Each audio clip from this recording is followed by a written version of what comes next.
चलिए, तो लाइट वाला हमारा चैप्टर चल रहा था और इस चैप्टर में हमने अभी तक लाइट के प्रॉपर्टीज पढ़ लिए, मिरर पढ़ लिए, कॉनकेव मिरर, कॉन्वेक्स मिरर करके दो इंपॉर्टेंट मिरर हमने देखा था, जो स्पेरिकल मिरर मतलब गोलीय दर्पण का हिस्सा था।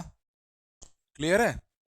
और कॉनकेव मिरर से हमने प्रतिबिंब रचना के सारे नियम पढ़ लिए। लास्ट क्लास में हमने 6 प्रकार के अलग अलग इमेजेस बनाए थे। किसके द्वारा? अवतल दर्पण। और ये जो मिरर वाले से इमेज फॉर्मेशन वाले जो रूल्स होते हैं ना, हमेशा इन पे सवाल आता है। अभी आप लोगों ने लास्ट क्लास में भी देखा था कि बड़े सारे प्रश्न पूछे जाते हैं, कैसे पूछे जाते हैं, वो सारी चीज़ों पे हमने चर्चा कर ली है। तो अवतल दर्पण द्वारा प्रतिबिंब रचना हो चुका है। अब नेक्स्ट हेडिंग डाल लीजिए, उत्तल दर्पण द्वारा प्रतिबिंब रचना। ये भी करा देता हूं क्योंकि सिलेबस में ये भी लिखे रहता है। तो उत्तल दर्पण द्वारा प्रतिबिंब रचना, प्रतिबिंब रचना।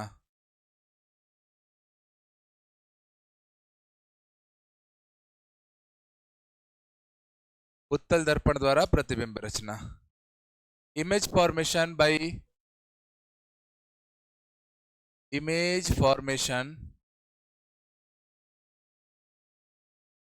Bye convex mirror.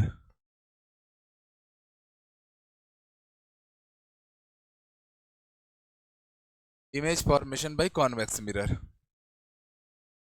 अवतल दर्पण द्वारा 6 अलग अलग रचनाओं को हमने देखा था। यहां पर क्या होता था, जब वस्तु अनंत पे था तो प्रतिबिंब कहां मिलता था? कहां मिलता था? फोकस पे। वस्तु फोकस थी तो प्रतिबिंब अनंत पे। किस स्थिति में मैग्निफिकेशन की वैल्यू बनाती थी अवतल दर्पण में? जब वो सेंटर ऑफ कर्वेचर पे था, उस समय ऑब्जेक्ट का हाइट और इमेज का हाइट दोनों आपस में बराबर हो गए थे। और ऑब्जेक्ट का हाइट और इमेज का हाइट का जो अनुपात आता है, उसी को हम लोग मैग्निफिकेशन बोलते हैं, रेखीय आवर्धन कहते हैं। तो मैग्निफिकेशन 1 कब आएगा? जब सेंटर ऑफ कर्वेचर पे हमारा वस्तु रखा जाए, वक्रता केंद्र पर हमारी वस्तु स्थित हो। अवतल दर्पण के लिए रेखीय आवर्धन का मान क्या होता है? 1 से बड़ा होता है कि 1 होता है कि 1 से छोटा होता है कि सभी होता है? अवतल दर्पण के लिए magnification less than 1, greater than 1, all equal to 1 या ऑल ऑफ द अबव? सब होते हैं ना। अगर वस्तु आपका अनंत पर है या वक्रता केंद्र से पीछे है तब वो लेस देन 1 है। अगर वो वक्रता केंद्र पर है तब वो इक्वल 1 है। और अगर वक्रता केंद्र के आगे आता है, मतलब वक्रता केंद्र फोकस के बीच में आए या फोकस पर आए या फोकस और ध्रुव के बीच में आए, तब मैग्निफिकेशन की वैल्यू ग्रेटर देन 1 आती है। तो आंसर क्या हो जाएगा? All of the above. अब हम पढ़ने जा रहे हैं उत्तल दर्पण। उत्तल दर्पण कैसा दिखता है भैया? तो उत्तल दर्पण में अंदर से क्या होगा? पॉलिशिंग होगा। और रिफ्लेक्टिंग सरफेस क्या होगा? बाहर वाला। हमेशा की तरह ये मान लो प्रिंसिपल एक्सिस है। और उत्तल दर्पण में जो मिरर के ऊपर आता है उसको हम नाम देते हैं पोल। याद रखना, उत्तल दर्पण में फोकस दूरी, वक्रता त्रिज्या सब पॉजिटिव होते हैं। पॉजिटिव होते हैं मतलब मिरर के दाहिनी साइड होंगे। मिरर के, ये सवाल पूछा जाता है, उत्तल दर्पण में फोकस बिंदु होता है दर्पण के बाईं ओर या दर्पण के दाहिनी ओर? तो सर दाहिनी ओर। और अवतल दर्पण में कहां होता था? लेफ्ट साइड, बाएं ओर। अब आपको पता है, पहला कंडीशन में ले रहा हूं, हमारा ऑब्जेक्ट कहां है? ऑब्जेक्ट एट इंफिनिटी है। कहां पर रखा हुआ है? अनंत पर हमारी वस्तु है।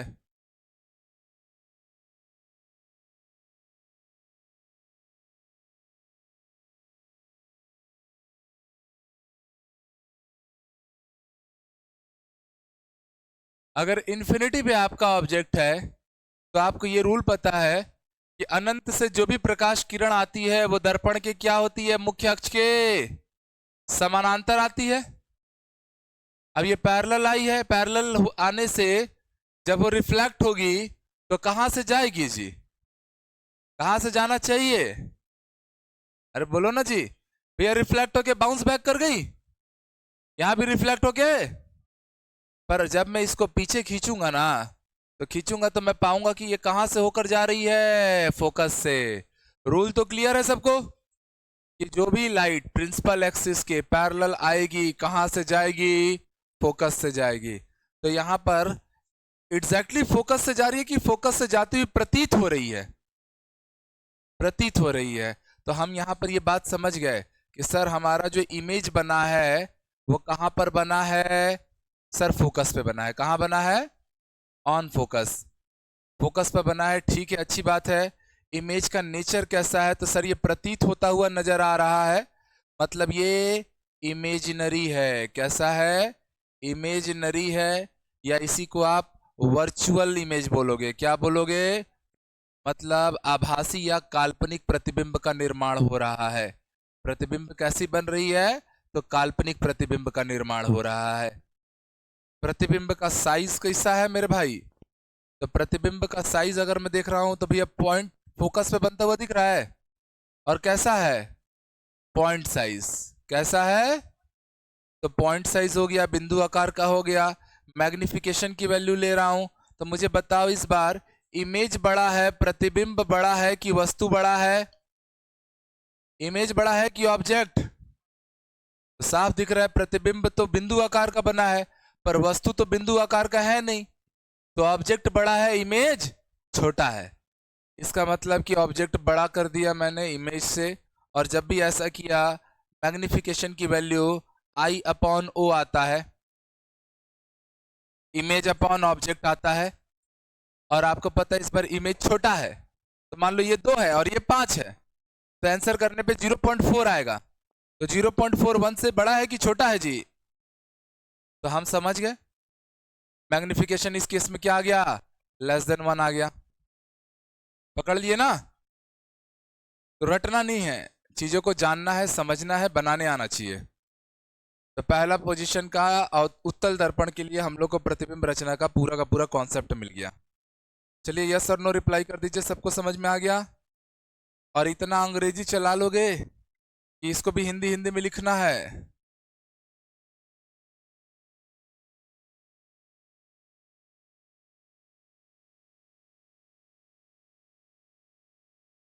ठीक हो गया, हमारा यहाँ का पॉइंट पहला केस हो गया। Second case, case number 2। वस्तु जो है किसी भी बिंदु पर रखी गई है, कहीं भी रखी गई है। उत्तल दर्पण से केवल 2 ही कंडीशन पढ़ना ही है,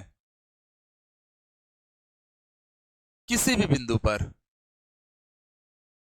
यह बात तो तय होती है हमेशा, चाहे दर्पण अवतल हो या उत्तल हो, वस्तु हमेशा दर्पण के बाईं ओर रखी जाएगी, लेफ्ट साइड रखी जाएगी। तो लेफ्ट साइड में मैं कहीं भी चपका दे रहा हूं इसको, ले आओ। ये मैंने अंदर से पॉलिशिंग कर दिया, तो कौन सा मिरर बन गया? कॉन्वेक्स, उत्तल दर्पण। इसका ये रहा मेरा प्रिंसिपल एक्सिस, ये है मेरा कौन सा पॉइंट?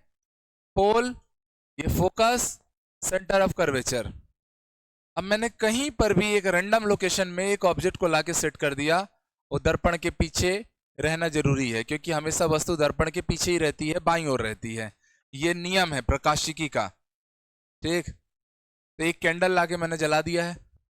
अब ये कैंडल से एक लाइट निकलेगी, निकली, पैरेलल गई है, तो पैरेलल के टकरा के तो इधर भाग जाएगी, मगर वास्तव में कहां से जाती हुई नजर आएगी?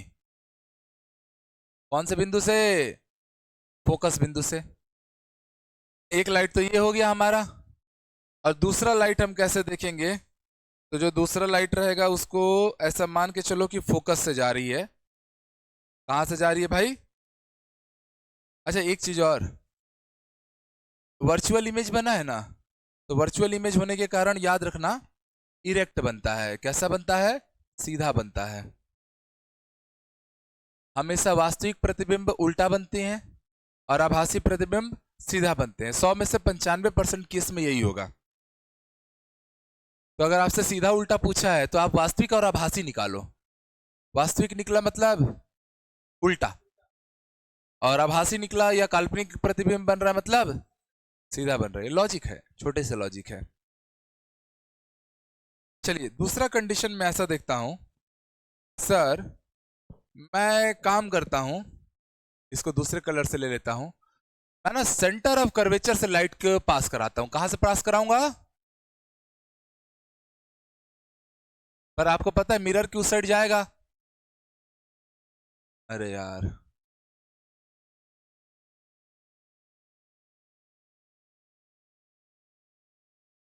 तो डैश डैश डैश करके लेना ना, है ना। सीधे सीधे तो लाइट जा नहीं पा रही है, डैश करके जा रही है। कहां से जा रही है? Centre of. तो जैसे जाती है वैसे वापस लौटेगी ना, लाइट का रूल है भैया। अगर आपने वक्रता केंद्र से किसी को पास कराया है तो वो कहां से गुजरेगी? खुद वक्रता केंद्र से रिटर्न बैक मार देगी। अब क्या है, सीधे जा नहीं रहा था इसलिए मैं थोड़ा सा ऐसा बना दिया, समझ गया ना तुम लोग। तो अब आप देखो यहां पर ये दोनों व्हाइट लाइट और ये दोनों लाइट आपस में क्या कर रही हैं? क्रॉस कर रही हैं। तो ये वाला मेरा पॉइंट क्या हो गया? A dash B dash. और ये पॉइंट क्या है?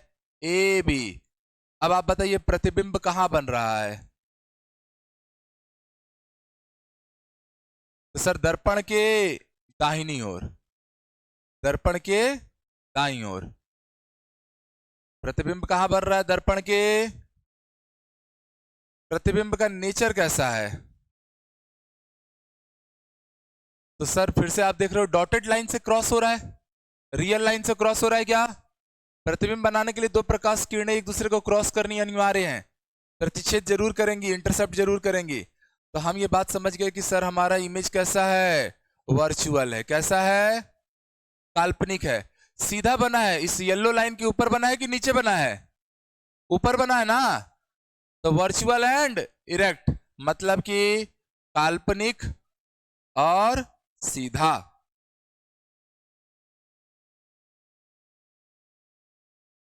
तीसरा नंबर पॉइंट, वस्तु और इमेज में मतलब प्रतिबिंब और वस्तु में कौन बड़ा है? इस बार खुद से देख के बता दो तो। ये इतना है और ये इतना है, कौन बड़ा है? वस्तु ही बड़ा है। कौन बड़ा है? वस्तु बड़ा है। वस्तु बड़ा होने के कारण मैग्निफिकेशन, इमेज बिकॉज वस्तु से छोटा है तो मैग्निफिकेशन भी वन से छोटा आएगा, मैग्निफिकेशन भी वन से छोटा आएगा। पांचवा नंबर पॉइंट हो तो गया क्या? सारा का सारा हो गया, सारे तो मिल गए आपको। यही दो कंडीशन बनती हैं आपकी उत्तल दर्पण में। इतना कंटिन्यू क्लास? हाँ जी। आप लोगों को लगता है कि हमारे यहाँ क्लासेस कम होती हैं। मैं तो एकदम ओपनली बोलता हूँ, एक तो हमारे यहाँ फीस सबसे कम, रिजल्ट सबसे ऊपर और क्लासेस सबसे ज़्यादा। क्योंकि हम एग्ज़ाम के लिए नहीं पढ़ाते हैं, हम लाइफ एग्ज़ाम के लिए पढ़ाते हैं। हमारे लिए आपका कोई एक एग्ज़ाम दाव पे नहीं लगा है, ज़िंदगी दाव पे लगी है। क्योंकि मैं तो अपने पर्सनल लाइफ के एक्सपीरियंस से यही बोल रहा हूँ कि जब मेरी खुद की पहली गवर्नमेंट सर्विस लगी थी तभी मैं छुट्टा रिस्क लेना शुरू किया था, है ना। उसके पहले तो मैं भी किसी न किसी इंस्टीट्यूशन का पार्ट था, पर यह है कि छत्तीसगढ़ के सारे लीडिंग इंस्टीट्यूशन का पार्ट था। नीट आईआईटी में जो सबसे बड़ा इंस्टीट्यूट, मैं वहाँ का एचओडी, या पीएससी में भी जो सबसे अच्छा किया, या ऑनलाइन में जिसका सबसे ऊंचा नाम उठा, तो उसका इंपॉर्टेंट शोल्डर में ही रहा। पर जब सरकारी नौकरी लगी ना तब आदमी को भरोसा हुआ खुद के ऊपर कि नहीं, अब सरकारी नौकरी है मतलब इंसान खुद पे भरोसा करने लग जाता है, माँ बाप भी आप पे भरोसा करने लग जाते हैं। इसलिए बोलता हूँ एक बार सर्विस में आओ। सर्विस में आने के बाद ना मतलब सोच का स्तर बदल जाता है। अभी जैसे मान के चलो ठीक है, लाखों करोड़ों कमा रहे होंगे, सब कमा रहे होंगे, पर पता नहीं ना कल क्या होगा। सरकारी नौकरी में थे तो इतना तो सिक्योरिटी रहता था, भूकंप आ जाए, बाढ़ आ जाए, मेरी जिंदगी चले जाए, पर मेरी नौकरी नहीं जाने वाली है, मेरे परिवार को तकलीफ।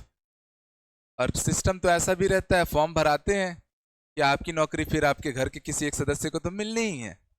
आपका परिश्रम, आप रहो ना रहो, जिंदगी के साथ जिंदगी के बाद भी एक ही चीज निभाती है, सरकारी नौकरी। तो ये चीज एहसास उस समय हुआ, मैं बोला अब तो जिंदगी में कुछ बुरा हो ही नहीं सकता।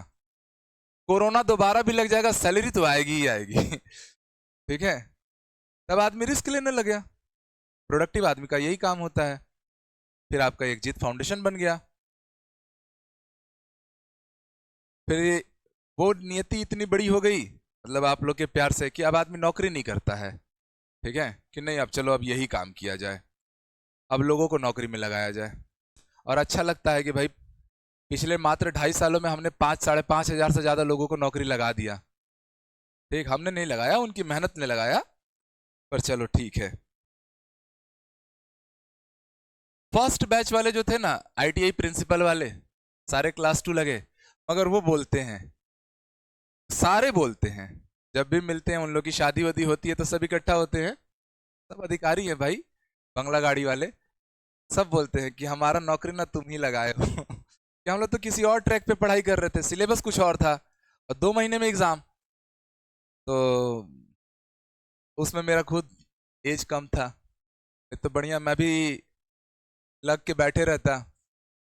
खैर अब ठीक लगता है कि कोई बात नहीं। अब आइए सर मिरर फॉर्मूला, क्या ले रहे सर? अब न्यूमेरिकल्स आएंगे, सबसे tough part of this chapter ना। टफ इसलिए लगता है क्योंकि आप ना छोटी छोटी बुनियादी चीजों पे काम नहीं करते हो, इसलिए चैप्टर आपको टफ लगने लग जाता है। हेलो हेलो हेलो हेलो, अरे फोन कर दिए हैं, फोन ही नहीं। तो भैया मिरर फॉर्मूला होता क्या है? तो मिरर फॉर्मूला आप हमेशा याद रखेंगे सर, 1/f इक्वल टू क्या लेना, 1/u प्लस 1/v। बहुत आसान रहता है, बशर्ते आप ना छोटी छोटी चीजों पे काम करो। f क्या है सर? फोकस दूरी। f क्या है? फोकस दूरी, फोकल लेंथ। हेलो, हाँ हाँ, अब पर्स में होगा, आके देता हूँ। ठीक है, u जो है ये क्या है? वस्तु की स्थिति, वस्तु की स्थिति है, मतलब पोजीशन ऑफ ऑब्जेक्ट। एकदम प्यार से समझना, कोई गलती नहीं होगी। अच्छा, इसमें भी एक बड़ी अच्छी स्टोरी जुड़ी हुई है, ठीक है, मिरर फॉर्मूला से रिलेटेड। और v जो है वो क्या है? प्रतिबिंब की स्थिति, प्रतिबिंब की स्थिति, मतलब position of image, position of image. ठीक, नोट करके कुछ बस पॉइंट लिख लो, नोट करके। आपको 2 टाइप के मिरर की बात होगी, क्योंकि प्लेन मिरर से तो इमेज फॉर्मेशन हम पढ़ चुके हैं, दर्पण सूत्र समतल दर्पण से तो हो चुका है। क्या लाते थे? n लाते थे 360 डिग्री डिवाइडेड बाई थीटा करके, ठीक है, और वहां से इवन आता था, ऑड आता था, फ्रैक्शन में आता था, उस हिसाब से हम लोग सेट करते थे कितने इमेजेस बनेंगे। अब हम स्फेरिकल में तो 2 ही पढ़ेंगे, एक है कौन? कॉनकेव, कौन? अवतल दर्पण, और दूसरा कौन रहेगा? कॉन्वेक्स, उत्तल दर्पण। आपको बस ये छोटा सा साइन कन्वेंशन ना ध्यान में रखना, कभी भूले से भी गलती आपसे न्यूमेरिकल की नहीं होगी। और लिखित में ले लो, जितने भी वर्ग 2 वाले हो, लैब अटेंडेंट वाले हो, सहायक शिक्षक विज्ञान प्रयोगशाला वाले, भैया 2 से 3 सवाल इसके कहीं नहीं गए हैं, 2 से 3 सवाल कहीं नहीं गए, आने ही आने हैं। कॉनकेव मिरर के लिए, अवतल दर्पण के लिए आप हमेशा याद रखना, यू हमेशा दोनों के लिए नेगेटिव रहेगी, क्योंकि यू हमेशा जो पोजीशन ऑफ ऑब्जेक्ट है वो मिरर के कहां रखी जा रही है? लेफ्ट में। मिरर के कहां रखी जा रही है? तो अवतल दर्पण हो या उत्तल दर्पण हो, यू की वैल्यू हमेशा आपको क्या लेनी है? नेगेटिव में। सवाल में जो भी देगा न्यूमेरिकल अभी हम लोग लगाएंगे, पर यू हमेशा नेगेटिव में लेना। साइन कन्वेंशन पे ध्यान देना, कभी गलती नहीं होगी। पर कॉनकेव के लिए आप सब कुछ नेगेटिव, एफ क्या रहेगा? नेगेटिव, वी क्या रहेगा? नेगेटिव, पावर ऑफ मिरर भी क्या रहेगा? नेगेटिव। समझ में आया? यू को छोड़ के कॉनकेव वर्ड है, सब नेगेटिव नेगेटिव नेगेटिव। पर जब आप कॉन्वेक्स के लिए लोगे तो focus lens, position of image, power of mirror, ये सब कुछ क्या लेना है? पॉजिटिव। बस इतने का डिफरेंस है, और यही डिफरेंस बच्चा नहीं जानता है और उसको टफ लगता है सवाल। यही डिफरेंस बच्चा नहीं जानता है, सवाल उसको टफ लगता है। And this formula is known as mirror formula. यही लेंस फॉर्मूला भी होगा। लेंस फॉर्मूला में बस क्या करना रहेगा सर? सर यू के सामने माइनस लगाना और वी वाला प्लस, बस इतना ही अंतर रहता है लेंस फॉर्मूला और मिरर फॉर्मूला में। वहां पर 1/v minus 1/u equal to क्या हो जाएगा? 1/f। और मिरर फॉर्मूला में सब के सब क्या लिए गए हैं? Plus plus plus. बाकी 1/1 मिरर में भी आएगा, लेंस में भी आएगा। अच्छा, एक बार का बात बता रहा हूं, जब ऑनलाइन छत्तीसगढ़ में चालू हुआ था तब मैं से जुड़ा हुआ था एक इंस्टीट्यूट से। एसीएफ बड़ा एग्जाम था। 2020 में कोरोना में एक ही पोस्ट आई थी, असिस्टेंट कंजर्वेटर ऑफ फॉरेस्ट। राजा नौकरी होती है, मतलब वो किसी का लग जाए तो आप मान के चलना जीवन सार्थक हो गया। और छत्तीसगढ़ में एसीएफ और रेंजर का पेपर बड़ा अच्छा है।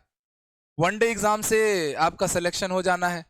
अभी आने को भी है, सुनने में भी आता है कि कुछ समय बाद एसीएफ रेंजर के भी फिर से फॉर्म खुलेंगे, क्योंकि आज तक राज्य बनने के बाद 3 ही बार पेपर हुआ है। इतनी रॉयल नौकरी होती है कि भैया 3 साल आईएएस अधिकारियों की तरफ पूरा भारत टूर रहता है उन लोगों का। और बंगला, गाड़ी, 4 नौकर, वो अलग। सोचो 4 सर्वेंट मिलता है एक अधिकारी के ऊपर, तो क्या नौकरी है, आईएएस ग्रेड है। तो एसीएफ का अपन प्रिपरेशन करा रहे थे, रायपुर के एक इंस्टीट्यूट से जुड़े हुए थे। तो ये मिरर उरर फॉर्मूला वाला चैप्टर मैं अच्छे से कराया था। तो एक दिन ना मेरे से आए स्टाफ लोग, बताए कि आपसे कोई मिलने आया है करके।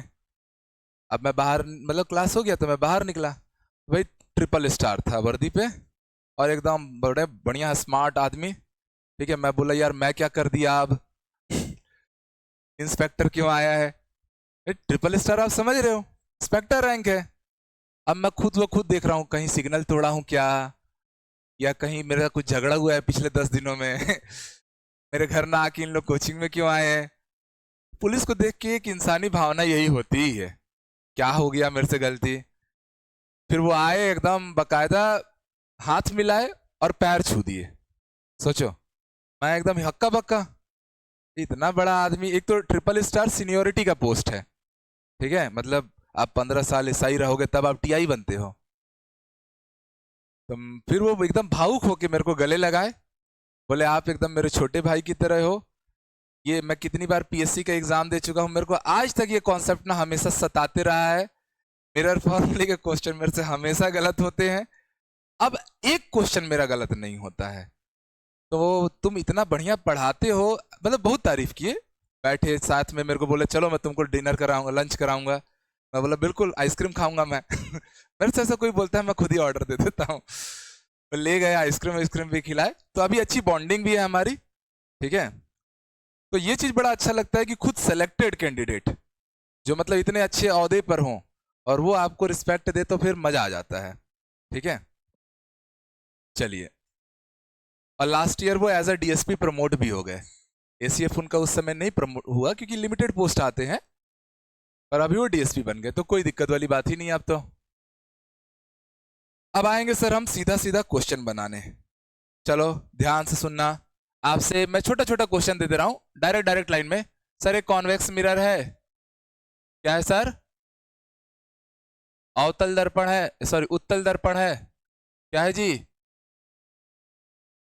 न्यूमेरिकल से घबराना मत, एक एक सवाल आपसे खुद लगेगा, किताबों में जाके आप लोग सवाल जरूर लगाना। क्लास 10th वाली जो बुक होगी पीएससी मेंस वंस के लिए, बच्चे उसको एज अ रेफरेंस यूज करते हैं सीजी बोर्ड की, उसमें 18-20 क्वेश्चन दिया है। तो मैं अब कुछ क्वेश्चन कराऊंगा, फिर आपका काम रहेगा वो सारे क्वेश्चन को खुद से प्रैक्टिस करने का। नहीं मिलेगा तो बताना, मैं उसको आपको भेज दूंगा ग्रुप में, पर सब लोग आज का आज प्रैक्टिस करके कंप्लीट कर लेना।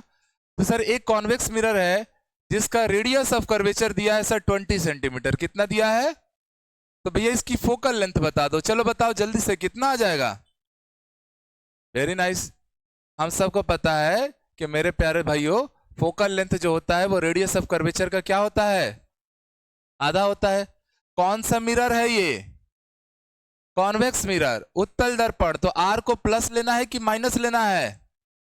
20 सेंटीमीटर दिया है, पर प्लस लूंगा या माइनस लूंगा वो मैं डिसाइड करूंगा। यहां पर आर और एफ क्या होंगे? प्लस। यहां पर आर और एफ क्या होंगे? अगर अवतल दर्पण दे दिया रहता तो माइनस हो जाता। ठीक, यही सवाल आप लोग सॉल्व किए, कितना आया फोकस लेंथ? 10 सेंटीमीटर। 10 सेंटीमीटर में भी कैसा? +10। सेम सवाल बोलता, आपको ये अवतल दर्पण के लिए डाल देता, किसके लिए डाल देता? एक सवाल और देते रहा हूं, क्वेश्चन नंबर 2। अब हमारा सर कौन सा दर्पण है? अवतल दर्पण। तो आप दर्पण को ना बड़े प्यार से देखो कि सर कॉनकेव पूछा है कि कॉन्वेक्स पूछा है। तो अब अगर मैं सेम सवाल डालूं, एक कॉनकेव मिरर है और इसका वक्रता त्रिज्या का मान दिया है सर 18 सेंटीमीटर, कितना दिया है? आपसे बोलेगा इसका फोकस दूरी निकालो, तो कितना आ जाएगा? अब अपने आप पकड़ पा रहे हो कि माइनस वर्ड क्यों लगाना है? क्योंकि हमको रिलेशन पता है, focus length is equal to radius of curvature upon 2, वक्रता त्रिज्या बटे 2। पर इस बार दर्पण हमारा अवतल है, तो ये जो 18 सेंटीमीटर है वो प्लस की जगह क्या लगा? बटे में। तो फोकस लेंथ 9 सेंटीमीटर आया, पर 9 सेंटीमीटर प्लस में आया कि माइनस में आया? क्यों आया? क्योंकि दर्पण। और यहां प्लस में आया क्योंकि दर्पण उत्तल था। एकदम क्लियर है? ठीक है सर। आंखों का लेंस कौन सा है? डिपेंड करता है कि आपकी आंखों में कौन सी दृष्टि दोष है। आपको दूर की चीज नहीं दिख रही है कि पास की, उस हिसाब से उत्तल लेंस और अवतल लेंस बदलता है। चलो अब और बड़े बड़े सवाल आएंगे, तैयार हो जाइए। लिखना है तो अपने शब्दों में आप लिखिए, लिखिएगा। एक उत्तल दर्पण, एक उत्तल दर्पण, उत्तल बोल ले अवतल बोल ले सब बोल ले। For a convex mirror, for a convex mirror focal length is 10 centimetre. एक उत्तल दर्पण के सम्मुख 20 सेंटीमीटर पर वस्तु रखी गई है,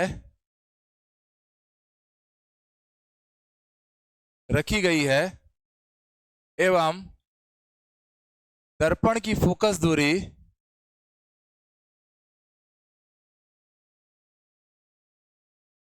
साथ में लिखते चलो 10 सेंटीमीटर है, तो प्रतिबिंब की स्थिति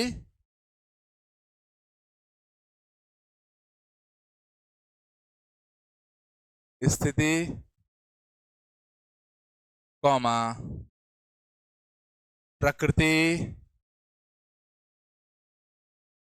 कॉमा रेखीय आवर्धन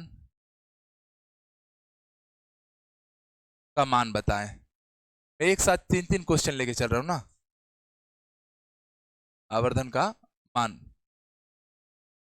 चलिए इंग्लिश वाले लिख लीजिएगा।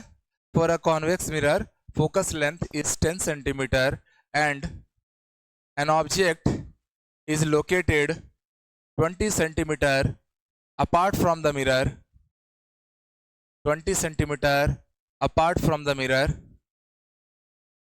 an object is located 20 centimeter apart from the mirror. Determine the position, nature of image, the position and nature of the image, and also determine the linear magnification, and also determine the linear magnification.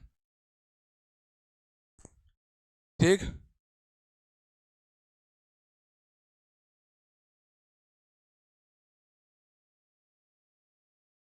आइए सवाल को थोड़ा सा हम लोग समझते हैं। सवाल में पहले डाटा उठाओ। पहला बात है कौन सा दर्पण, तो मैं लिख दे रहा हूं पहले तो यहां पर उत्तल दर्पण। अब पूरा सवाल इसके हिसाब से सोचना है। उत्तल दर्पण बोल दिया है, कॉन्वेक्स मिरर बोल दिया है। अगर कॉन्वेक्स मिरर बोल दिया है तो इससे रिलेटेड चीजें आपको पता चल गई कि भैया यू को छोड़ के सब कुछ क्या लेना? पॉजिटिव। यू को छोड़ के सारा डाटा क्या आएगा? धनात्मक आएगा। चलो ध्यान समझो। सम्मुख 20 सेंटीमीटर पे वस्तु रखी गई है, तो वस्तु की स्थिति है ना कितना सेंटीमीटर? प्लस की माइनस? यू कॉनकेव मिरर हो, कॉन्वेक्स मिरर हो, अवतल दर्पण हो, उत्तल दर्पण हो, सबके लिए यू हमेशा माइनस आता है। यू है बेशरम, उसको कोई फर्क नहीं पड़ता अवतल है या उत्तल है, वो सब में नेगेटिव रहेगा। अब फोकस दूरी दी हुई है, तो फोकस दूरी 10 सेंटीमीटर दी है, प्लस लू की माइनस लू जी? क्यों प्लस लिया? क्योंकि दर्पण उत्तल है। यही अवतल दर्पण की केस बना देता तो हम क्या लेते? माइनस। साइन कन्वेंशन को पकड़ के चलो, नहीं तो सवाल में गड़बड़ होगा। अब हमसे इमेज के बारे में पूछ रहा है, प्रतिबिंब की स्थिति बतानी है, तो चलिए मिरर फॉर्मूला लगा दूं। मिरर फॉर्मूला क्या कहता है? इसको 2-2, 3-3 तरीके से सॉल्व करूंगा मैं, अभी देखते रहना। मिरर फॉर्मूला कहता है कि sir 1/v plus 1/u equal to क्या होना है? 1/f। कोई अच्छा बच्चा रहेगा, सुनो मेरी बात, अच्छा बच्चा रहेगा ना तो इसको बार बार नहीं लगाएगा, यहां से वो एक और नया फॉर्मूला बना सकता है। 1/f माइनस, चलेगा? अच्छा नीचे देखो तो नीचे क्या हो जाएगा, एफ इंटू यू, और ऊपर में क्या आएगा, यू माइनस, चलेगा। ये 1/v की वैल्यू है, किसकी वैल्यू है, मुझे क्या चाहिए, मैं ना एलसीएम नहीं लेना जानता, तो मैं डायरेक्ट एग्जाम में एलसीएम लूंगा भी नहीं, मैं डायरेक्ट एक नया फॉर्मूला बना के रख लेता हूं, क्योंकि एग्जाम में अपने को समय भी तो बचाना है। तो सवाल हमेशा मिरर फॉर्मूला तो यही लगेगा, और मिरर फॉर्मूला का बार बार रिजल्ट भी यही आएगा। तो अगर मुझे v निकालना होगा ना, तो आप डायरेक्टली फॉर्मूला है 1/v की वैल्यू इतनी है, तो v क्या होगा, पलटी मारो, न्यूमिनेटर को डिनोमिनेटर, डिनोमिनेटर को न्यूमिनेटर बना दो, तो यहां पर क्या हो जाएगा, बताओ ना, u into F divided by u minus F, याद रहेगा, बोलो हाँ या ना। तो मिरर फॉर्मूला को एक और नए सूत्र में मैंने रख दिया, अगर मुझे v का वैल्यू चाहिए तो मैं डायरेक्ट इसको यूज कर लूंगा। अब कोई दिक्कत है बोलो, अरे यही फॉर्मूला को मैंने इस फॉर्मेट में लिखा है, कुछ नया काम थोड़ा भी किया है। तो भैया मुझे v चाहिए, क्या चाहिए, v, u की जगह पे कितना रखने का, साइन कन्वेंशन पे ध्यान देके चलना, इनटू कितना, डिवाइडेड बाई, फिर से u की जगह पे कितना, minus minus u minus v, तो u की जगह पे मैंने -20 रखा, माइनस लगाया, और v की जगह पे +10 रखा, सॉल्व करने पे कितना हो गया, -10 हो गया। अब इसको सॉल्व किए हो तो माइनस कितना हो गया, 200 डिवाइडेड बाई -30। तो मेरे भाई साहब सॉल्व कीजिए, 1 0 1 0 कैंसल, तो v की वैल्यू कितनी आ गई, माइनस माइनस v, तो 20 बटा, इसी को कोई रहेगा तो 6.67 सेंटीमीटर लिख सकता है। तो भैया आपसे पूछा गया था पहला सवाल, प्रतिबिंब की स्थिति, प्रतिबिंब की स्थिति, तो आपने प्रतिबिंब की स्थिति प्राप्त कर ली, v की वैल्यू कितनी आई है, प्लस में आई है कि माइनस में आई है, 6.67 सेंटीमीटर आई है, प्लस की माइनस, प्लस का मतलब मिरर के लेफ्ट में कि मिरर के राइट में, ये था मिरर मेरा, मिरर के लेफ्ट की चीज है, पोल के लेफ्ट में माइनस आती है, पोल के राइट में, तो अगर ये प्लस आया तो पोल के कहां आया है, राइट में, और राइट वाली चीज हमेशा वर्चुअल है कि रियल है, पोल के राइट में हम रियल इमेज बना रहे हैं कि वर्चुअल बना रहे हैं, ये भी पोल के राइट में बना था, रियल बना था कि वर्चुअल बना था, तो पकड़ लिया, सिंबल का प्लस आना मतलब आभासी प्रतिबिंब, आभासी प्रतिबिंब लेफ्ट साइड आना है कि राइट साइड आना है, राइट साइड, तो मैं समझ गया सर कि यहां पर जो हमारा प्रतिबिंब आया है वो कहां आया है, उसकी स्थिति आपको बतानी थी, तो भैया दर्पण के दाहिनी ओर, कैसे पकड़ा, समझ में आया कि नहीं आया, पहला पॉइंट पकड़ लिया। दूसरा पॉइंट, इसका नेचर बताना था, क्या बताना था, इसकी प्रकृति कैसी है, तो सब लोग समझ गए, प्लस आया है कि माइनस, दर्पण के बाईं ओर बना है कि दाईं ओर, राइट साइड बना है, तो राइट साइड हमेशा कैसा इमेज, वर्चुअल बनेगा, और वर्चुअल बना है तो इरेक्ट तो बनेगा ही, मतलब आभासी और सीधा, ऐसे सीधा बनेगा कि उल्टा बनेगा, इसका रिलेशन मैग्निफिकेशन से मिलता है।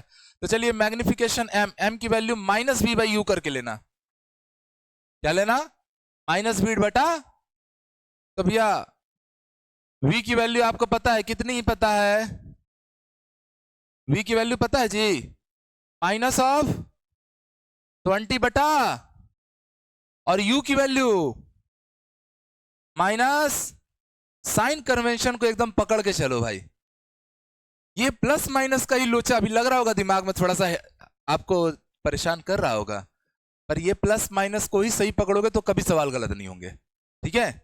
तो अपन यहां पे पा गए सर 20 20 कैंसिल हो गया, माइनस माइनस कैंसिल हो गया, मैग्निफिकेशन की वैल्यू कितनी आ गई, 1/, प्लस आया कि माइनस आया, कैसा आया है, प्लस, इसलिए कैसा बनेगा इमेज, सीधा, मैंने यहां लिख दिया था आभासी एंड सीधा, पर यहां पर प्लस आने से दाईं ओर आया मतलब आभासी आएगा, सीधा आएगा नहीं आएगा उसका निर्धारण m करेगा, अगर m की वैल्यू प्लस आई है तो सीधा इमेज बन रहा है, m की वैल्यू माइनस आई है तो उल्टा इमेज बन रहा है, समझ में आ गया।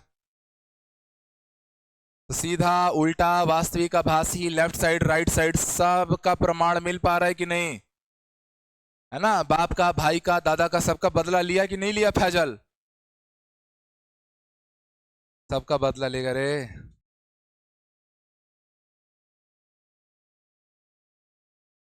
ठीक लग रहा है? अगला सवाल तू बनाओगे? चलिए जल्दी से नोट कर लीजिए। अब इस फॉर्मूले को डायरेक्ट माइंड में रखिए, बस साइन कन्वेंशन ध्यान देना, अवतल उत्तल के हिसाब से किसको प्लस किसको माइनस सेट करोगे। वो छोटी सी गलती हो गई, आंसर पूरा बदल जाएगा। बीच में माइनस लगाना है, गलती से आपने कैलकुलेशन में प्लस जोड़ दिया, हो गया खेला, सवाल का आंसर कुछ और बदल जाएगा। चलो नेक्स्ट क्वेश्चन।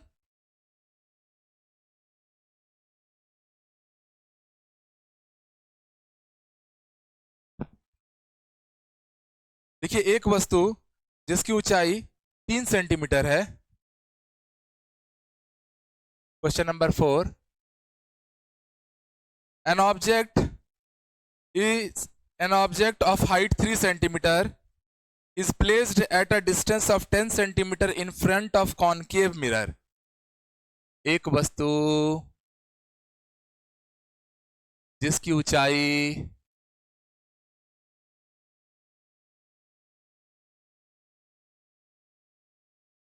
3 सेंटीमीटर है, वह एक अवतल दर्पण के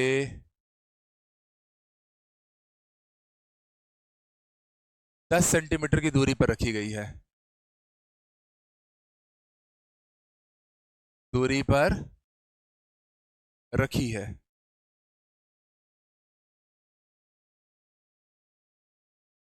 Is placed at a distance of 10 centimeter in front of concave mirror. An object of height 3 centimeter is placed at a distance of 10 centimeter in front of concave mirror. अवतल दर्पण से 10 centimetre की दूरी पर रखी गई है। अच्छा हाँ,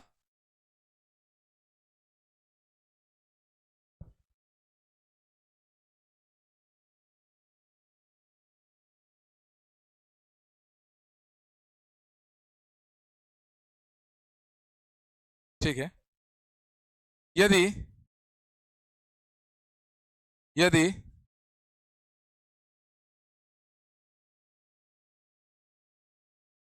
दर्पण का फोकस दूरी 20 सेंटीमीटर है, यदि दर्पण की फोकस दूरी 20 सेंटीमीटर है, if focal length of mirror is 20 centimetre,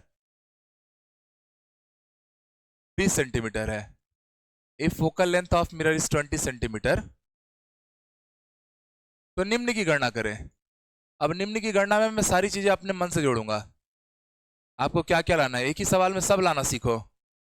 तो निम्न की गणना करें। Determine the following, determine the following, क्या क्या गणना करनी है जी? तो पहला, प्रतिबिंब की स्थिति, इंग्लिश वाले लिखेंगे पोजीशन ऑफ ऑब्जेक्ट, प्रतिबिंब की स्थिति, पोजीशन ऑफ ऑब्जेक्ट। दूसरा, प्रतिबिंब की प्रकृति, नेचर ऑफ इमेज, सॉरी प्रतिबिंब की स्थिति, पोजीशन ऑफ इमेज कर लेना, पोजीशन ऑफ ऑब्जेक्ट तो सवाल में दिया हुआ है। पहला है प्रतिबिंब की स्थिति, पोजीशन ऑफ इमेज, और दूसरा प्रतिबिंब की प्रकृति, नेचर ऑफ इमेज, और तीसरा नंबर रेखीय आवर्धन, लीनियर मैग्निफिकेशन।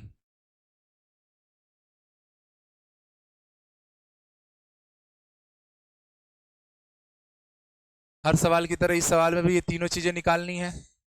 चलिए काम में चलें, ठीक?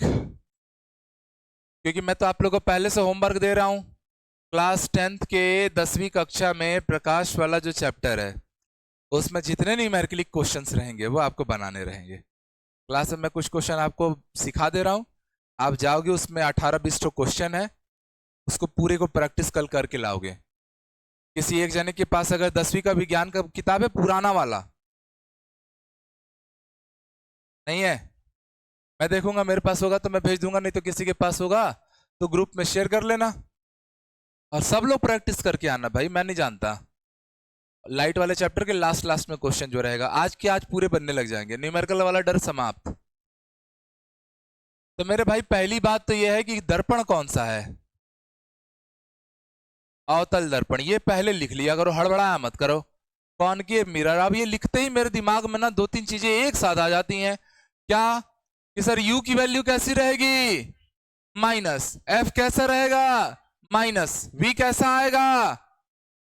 v की वैल्यू कैसे आएगी? नेगेटिव में कि पॉजिटिव में? नेगेटिव में।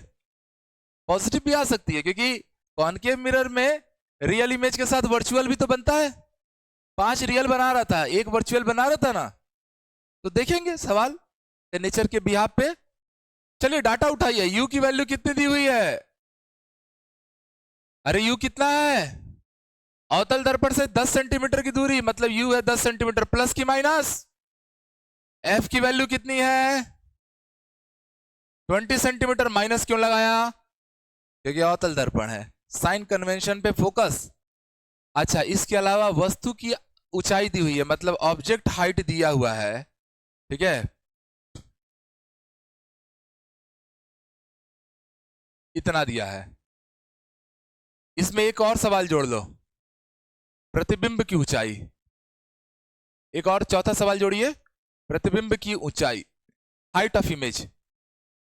4 सवालों का जवाब आपको देना इस सवाल में। Height of image. एक ही सवाल में हम सारा पोस्टमार्टम करेंगे। चलो लगाना शुरू करूं। हमेशा की तरह मुझे कुछ नहीं आता है तो मैं क्या लगाऊंगा? मिरर फॉर्मूला, दर्पण सूत्र, है ना जी? तो लगाइए आप भी दर्पण सूत्र। तो भाई दर्पण सूत्र में क्या पढ़ना है? 1/f equal to 1/u plus, यहां से अगर मुझे v चाहिए, देखो दोस्तों मेरे पास u मौजूद है, मेरे पास f मौजूद है, चाहिए क्या? v की वैल्यू। तो v क्या होता है? uf अपॉन में, याद आ गया ना?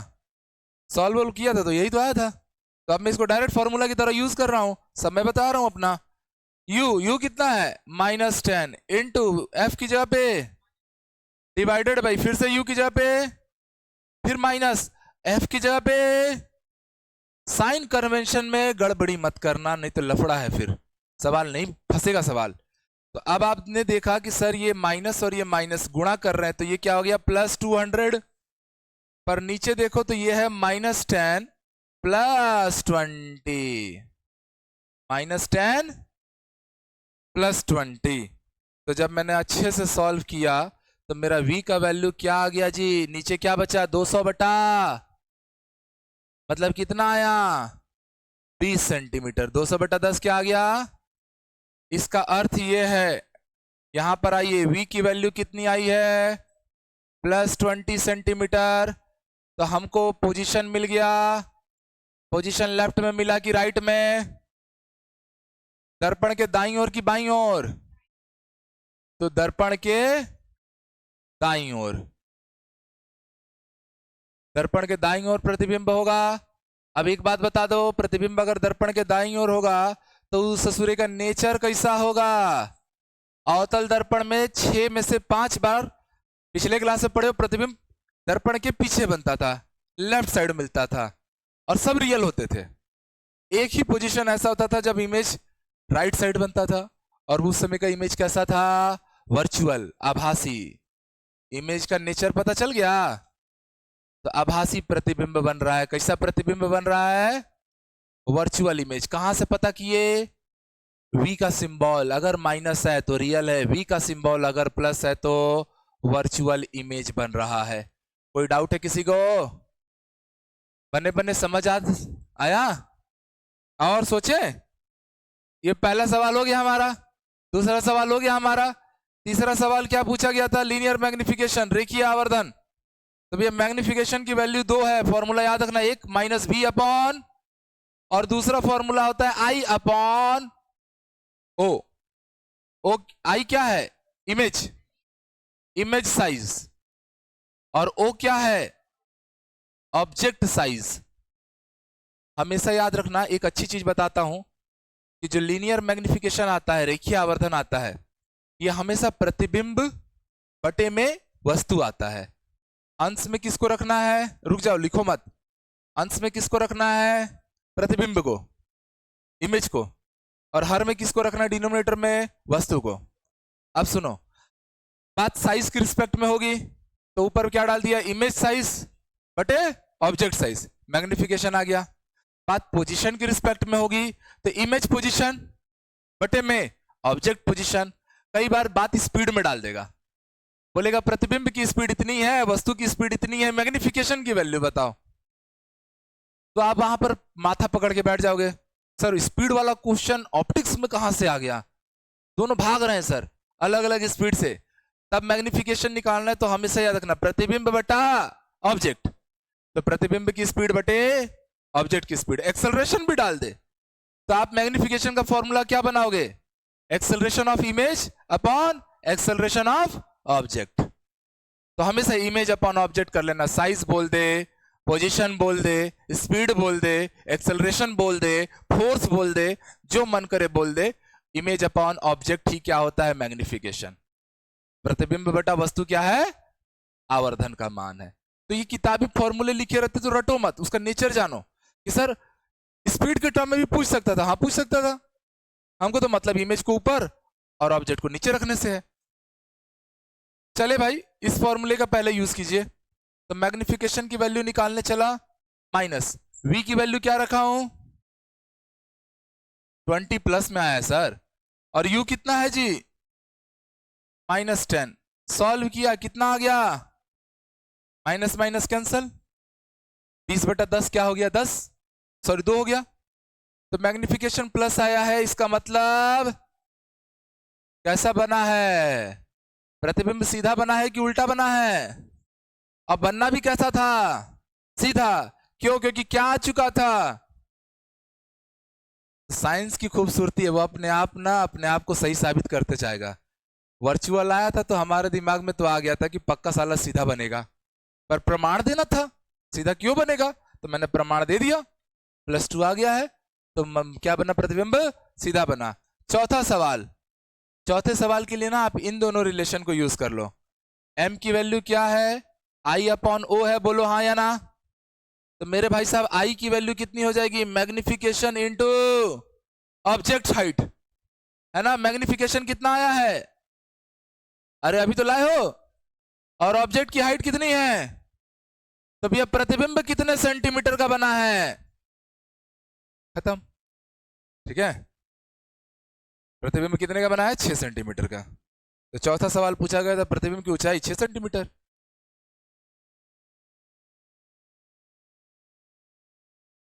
समझ में आया कि नहीं आया, टफ लग रहा है क्या, हाँ।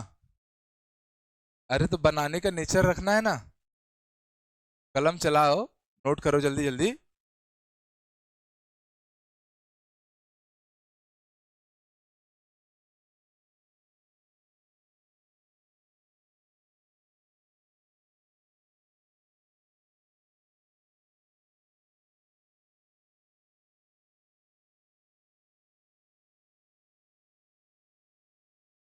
लोकेश्वरी जी, एसिड बेस वाला टॉपिक खत्म हो चुका है, पीएच भी खत्म कर चुका हूं, अभी ये फिजिक्स का टॉपिक चल रहा है, ऑप्टिक्स।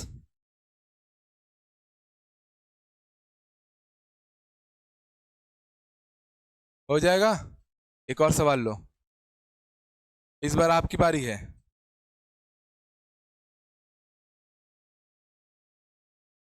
एक वस्तु जिसका आकार 1 सेंटीमीटर है, एक वस्तु जिसका आकार 1 सेंटीमीटर है, an object of height 1 centimetre,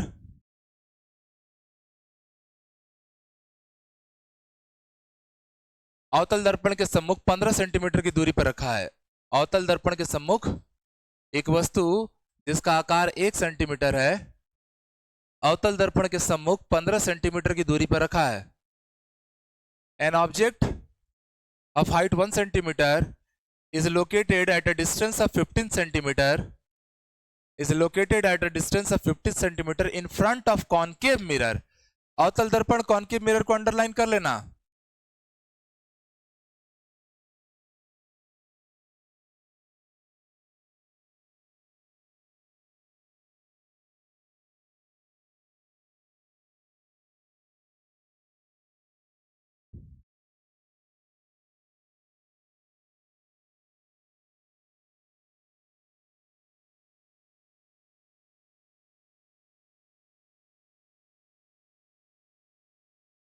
15 centimetre पर रखा है।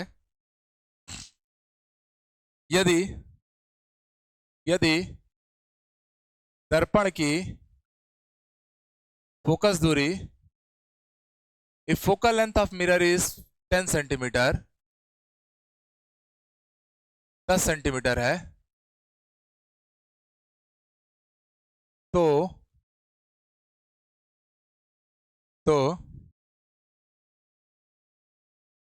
यदि दर्पण की फोकस दूरी 10 सेंटीमीटर है तो निम्न की गणना करें। निम्न की गणना करें। Determine the following. पहला, प्रतिबिंब की स्थिति, पोजीशन ऑफ इमेज। प्रतिबिंब की स्थिति, पोजीशन ऑफ इमेज। दूसरा, प्रतिबिंब की प्रकृति, position of nature of image. अब ऐसा मत बोलना कि सर बाइलिंगुअल नहीं करा रहे थे। भैया आप दोनों को हिंदी इंग्लिश दोनों में लिखते रहूंगा, तुम्हारे सहूलियत के हिसाब से तो क्लास का टाइम डबल हो जाएगा, क्वेश्चन आधे हो जाएंगे। इसलिए मैं बोल भी दे रहा हूं ताकि इंग्लिश वाले भी लिख लें, हिंदी में मैं लिख भी दे रहा हूं, क्योंकि बैच में 95% से ज्यादा बच्चे हिंदी वाले रहते हैं। पर आई डोंट थिंक सो कि मेरे क्लास में लैंग्वेज बैरियर आपको नहीं परेशान कर रहा है। लिख रहा है ना? ठीक है। अब बोलोगे कि मैं ही हिंदी लिखूं, मैं ही इंग्लिश लिखूं, तो तुम पढ़ाई छोड़ दो, मैं ही पेपर देने चले जाऊंगा। ठीक है। तीसरा क्या लेना है सर? मैग्निफिकेशन, रेखीय आवर्धन। और चौथा क्या लेना है सर? प्रतिबिंब की ऊंचाई, हाइट ऑफ ऑब्जेक्ट।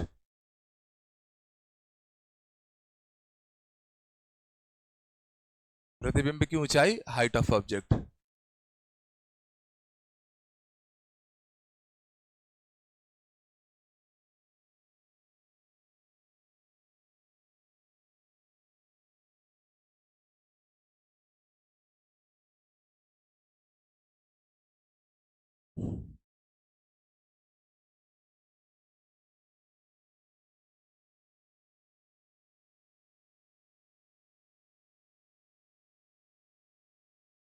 एक तो हम लोग फीस सबसे आधा, मतलब जैसे हमारे यहाँ पीजीटी की फीस देखो ना, भारत में सबसे कम है। और कंटेंट ऐसा है कि भारत के अलग अलग राज्य के बच्चे पसंद कर रहे हैं। छत्तीसगढ़ में तो फीस देखो भाई, 5,000, 8,000, लोग 13,000 तक फीस रखे हैं ऑनलाइन में। अब पता नहीं कौन से बच्चे हैं जो जाके वहाँ ज्वाइन भी करते हैं 55,000, 8,000 पे। यहाँ आते हैं तो एक तो फीस में भी डिस्काउंट कराते हैं, जो कि पहले ही हमने सोच के ही रखा है कि हर बच्चा पढ़ जाए।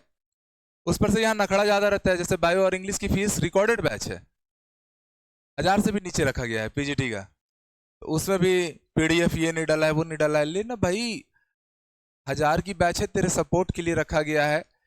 ऐसा यहाँ बच्चों में दिक्कत है, 1 रुपए का पेमेंट करेंगे ना, फिर वो टीचर को ना अपना गुलाम मानने लग जाते हैं। भाई 1 साल की वैलिडिटी आपको 1,000 रुपए की बैच में मिली है, तो थोड़ा मेहनत भी करना है। ठीक है। खुद से भी नोट्स बनाना है। हमने दे दिया है, वही आप बहुत स्वीकार कर लीजिए कि हाँ यार, 1,000 में आपको पीजीटी की बैच मिल गई है, या 2,000, 2,500 में, वो अपने आप में आपका किस्मत अच्छा है करके मिल गया है वाला हाल है। क्योंकि बाकी जगह 12,000 या 5,000, 8,000 फीस रखने पे लोग एडमिशन ले ही रहे हैं। तो मुझे ही पता है कि मैं भी जिस दिन 5,000 रख दूंगा, कौन सा मेरे यहाँ एडमिशन नहीं होगा? होगा ही होगा। मेरे को तो तब भी पता है ज्यादा होगा। एक बार मैं एक्सपेरिमेंट किया भी हूँ, पिछले साल वाले बच्चे जानते हैं। सीधे वर्ग 1 की फीस 4,500 पहुंच गई थी, वर्ग 2, वर्ग 3 3,500 के ऊपर आ गया था। एंड ट्रस्ट मी, वो मेरे सबसे ज्यादा अर्निंग करने वाले महीनों में से था। मनमाने एडमिशन हुए थे। अभी लैब का ही देखो, हमने 999 का बैच निकाल दिया, जबकि मुझे पता है कि छत्तीसगढ़ में किसी को भी अच्छा पढ़ना है तो वो जीत फाउंडेशन से जुड़ेगा। पर मैं बाकी जगहों का देख रहा हूँ 3-3 हजार, 4-4 हजार फीस रखे हैं। और मेरे को समझ नहीं आता बच्चे फिर उधर जा ही क्यों रहे हैं। जब सत्यजीत सिंह आपको इस फीस में पढ़ा रहे हैं तो मत भटको इधर उधर। ठीक है।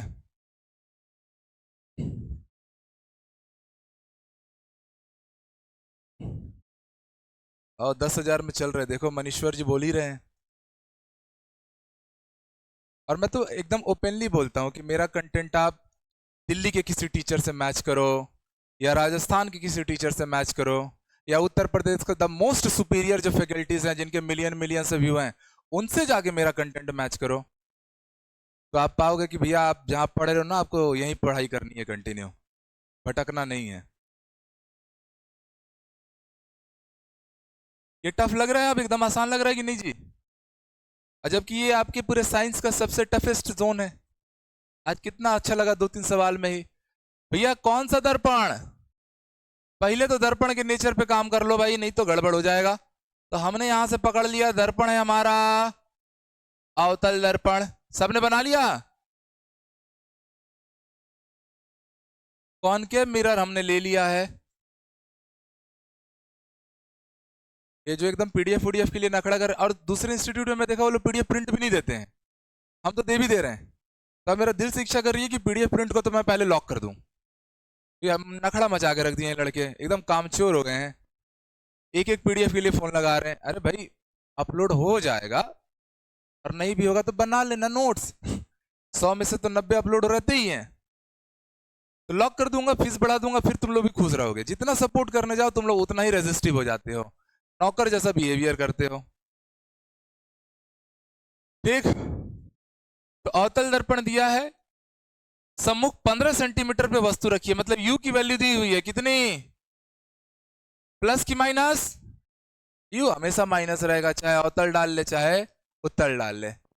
आगे आते हैं सर, फोकस दूरी दी हुई है, फोकस दूरी एफ होती है, ये क्या है 10 सेंटीमीटर, प्लस लू की माइनस?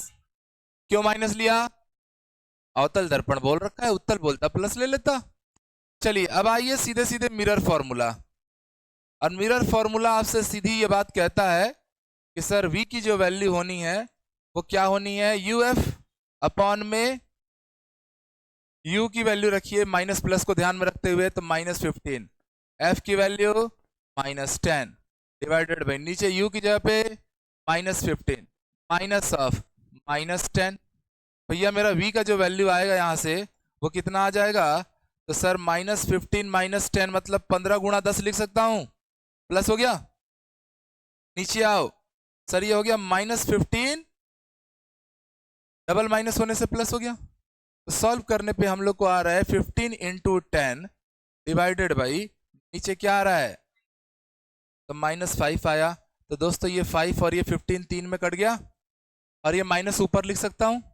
तो जो मेरा पोजीशन ऑफ इमेज आ गया है वो कितना आया है, 30 सेंटीमीटर माइनस में।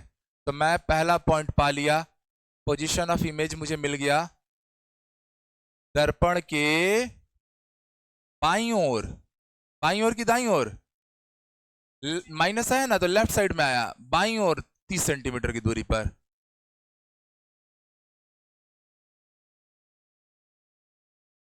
है ना, प्रतिबिंब बनेगा। तो दर्पण के लेफ्ट साइड में पोल से 30 सेंटीमीटर की दूरी पे हमारा क्या बन रहा होगा, प्रतिबिंब बन रहा होगा। ये पहली बात पता चल गई। दूसरी बात, नेचर पता चला क्या? नेचर पता चला कि नहीं पड़ा? सर ये माइनस आया है मतलब लेफ्ट साइड बन रहा है, लेफ्ट साइड का मिरर इमेज हमेशा क्या बनता है, रियल इमेज बनता है, वास्तविक प्रतिबिंब बनेगा। सीधा बना उल्टा बना उसका अभी हम लोग चेक कर लेंगे। पहले तो ये बात पता चल गई कि प्रतिबिंब हमारा वास्तविक है। वास्तविक प्रतिबिंब सामान्यतः सीधा बनते हैं कि उल्टा बनते हैं, उल्टा। पर हर बार उल्टा बनने जरूरी नहीं है, पर 100 में से 95% केस में जरूरी है। पर वो 5% तो है ना दिमाग खराब करने के लिए। चलो चेक कर लेते हैं, चेक करने तो हमको आता है। तो चलो मैं मैग्निफिकेशन निकाल रहा हूं। मैग्निफिकेशन क्या होता है मेरे भैया, -v अपॉन, चलिए v की वैल्यू आपने ला रखी है, सामने लगाया माइनस, और v की वैल्यू कितनी है -30 डिवाइडेड बाई u कितना है, ये हो गया +30 अपॉन में -15, कितना आ गया? मैग्निफिकेशन की कोई यूनिट नहीं होती क्योंकि ये भी सेंटीमीटर और ये भी सेंटीमीटर, दोनों कट गए, तो मैग्निफिकेशन यूनिटलेस है। कितना है? अब आपने ये बात पकड़ लिया कि भैया मैग्निफिकेशन की वैल्यू नेगेटिव आई है, मतलब इमेज कैसा बना है, सीधा कि उल्टा? उल्टा। मैग्निफिकेशन आपको बताएगा कि उल्टा बनता है कि सीधा बनता है। साइंस में हर चीज का एप्रोप्रिएट रीजन है, और हम उस रीजन के आधार पे अपना डिसीजन ले रहे हैं। चौथा नंबर पॉइंट, चौथा नंबर पॉइंट में सवाल में ना ऑब्जेक्ट की हाइट दी हुई थी 1 सेंटीमीटर, बोला है ना। तो ऑब्जेक्ट हाइट ओ की वैल्यू कितनी है? अब आप फिर से लगाइए मैग्निफिकेशन का ये वाला फॉर्मूला लगा लो, आई अपॉन ओ। तो आई की वैल्यू कितनी हो जाएगी? मैग्निफिकेशन इंटू, ठीक, मैग्निफिकेशन कितना है, इसको मॉड में ले लो। इस बार इसको किस में लोगे? क्योंकि हाइट कभी नेगेटिव होती है क्या? हाइट तो हाइट है, हाइट ऊपर ले चाहे नीचे अपने जल के अंदर प्रतिबिंब बन रहा है उसमें लो, हाइट तो हाइट है, हाइट कभी माइनस में, इसलिए मॉड लगा दिया क्योंकि हाइट है ये। भैया मैग्निफिकेशन की वैल्यू कितनी आई थी? इंटू, तो मैग्निफिकेशन में इमेज हाइट कितना आ गया? इमेज के प्रतिबिंब का आकार कितना आया? 2 सेंटीमीटर। क्यों आया, समझ में आया? क्योंकि हाइट नेवर नेगेटिव।